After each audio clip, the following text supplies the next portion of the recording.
ఈ వారం మేషరాశి వారికి ఎలా ఉందంటారు? మేషరాశి వారికి 3 గ్రహాలు యోగిస్తున్నాయి. ప్రధానంగా లాభంలో రాహువు, జన్మ చంద్ర శుక్రయోగం.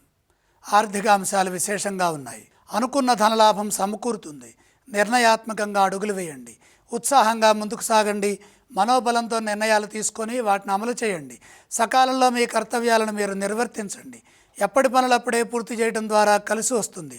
అనుకున్నది సిద్ధించేంత వరకు కృషిని కొనసాగిస్తూనే ఉండండి. మీ సామర్థ్యాన్ని బట్టి శుభ ఫలితాలు సిద్ధిస్తాయి. సంతృప్తినిచ్చే విధంగా భవిష్యత్తు లభిస్తుంది. మిత్రుల అండదండలతో వారం మధ్య భాగంలో ఒక పనిని పూర్తి చేసుకుంటారు. ఉద్యోగంలో సకాలంలో పనులు పూర్తి చేయాలి. ఏ విషయాన్ని అంతగా లోతుగా ఆలోచించకండి. ఇతరుల విషయాల్లో కలగజేసుకోకుండా వచ్చిన ప్రతి అవకాశాన్ని అనుకూలంగా మార్చుకోండి. దైవ బలం సదా ముందుకు నడిపిస్తుందని గమనించండి. అపార్థాలకు అవకాశం కల్పించవద్దు. సౌమ్యంగా సంభాషించండి. ఒత్తిడి లేకుండా ప్రణాళికలు సిద్ధం చేయండి. విజయం చెరువులోనే ఉన్నది. వ్యాపారంలో కూడా ప్రతి విషయాన్ని లోతుగా చర్చించి సరైన నిర్ణయం తీసుకోవడం ద్వారా మంచి జరుగుతుంది.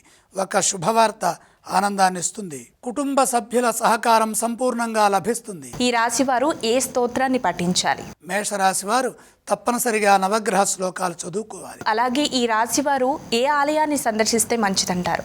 నవగ్రహాలని దర్శించాలి. అలాగే ఈ రాశి వారు ఏవేవి దానం చేస్తే మంచిదంటారు గురువుగారు? నవధాన్యం అగ్నికి అర్పించండి.